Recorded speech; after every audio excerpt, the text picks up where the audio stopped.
What motivated you personally to start writing more income protection business? It's a good question. I've always done a fair amount of it. I used to be a protection BDM for one of the insurers before I took up life as an advisor.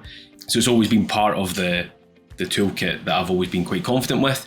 The big driving point for me was probably around 6 years ago. My own sister was diagnosed with cancer, and she had no cover in place at all. She was lucky that she got good sick pay from her employer, which saw her right through for, I think it was about a year. But that was a big realization for me at the time, that really just the importance of something like income protection, because it doesn't take much for you to be knocked and be off work long term. And then if she didn't have that, what would she be reliant on? Be her savings, which she didn't have much of either. So it would have been really, really tough. So that was a kind of eye-opening moment for me when it came to income protection in particular. Has that influenced how you sort of position income protection to clients? And what is your general approach when having those conversations? People have come to me as the advisor. My job is to advise them and make them aware of the risks and how they mitigate it. Income for me is a conversation piece. So I do mortgages mainly, and the big driving point of a mortgage is the income. You can't get a mortgage without income. The amount of the mortgage you can get is based on your income. So we need to be discussing protecting that income, because once you've got the mortgage, you're going to need that income to pay your mortgage, pay your bills and everything else. So that is the kind of, as soon as we start doing budget planners and looking at income, I'm asking them what their sick pay is. I'm asking them all the kind of questions I need to start putting together a recommendation for income protection, should they need it, of course, which most people do, to be fair. What are some of the barriers that you have found, and how do you try and overcome these barriers? The main sort of blockers that we come up against would be understanding what's available to them, understanding the risks that they're open to as well, and understanding how the policies work.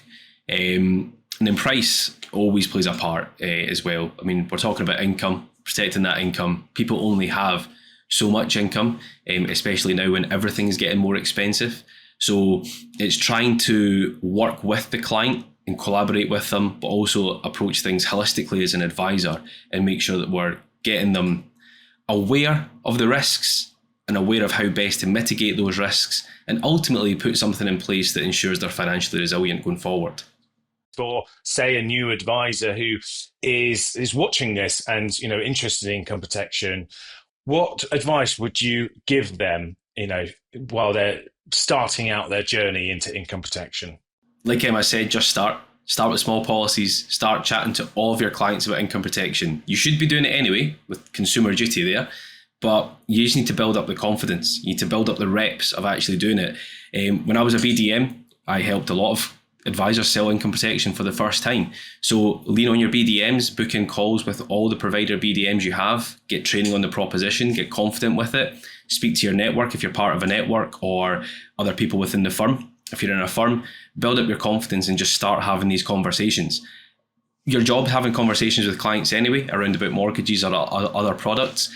It's just another one to add in. And like I've said, income is the foundation of your full conversation generally. So it's a really easy one to have once you just start exploring those topics with clients. Looking ahead, what is the most important thing we can do as an industry to support the right kind of growth? Growth that's sustainable and in the client's best interest. I suppose more focusing on what we as advisors can do is educating clients. So many clients still think that life is like it was maybe 15, 20 or more years ago, where they'll get protection from their employer, they'll get protection from the state.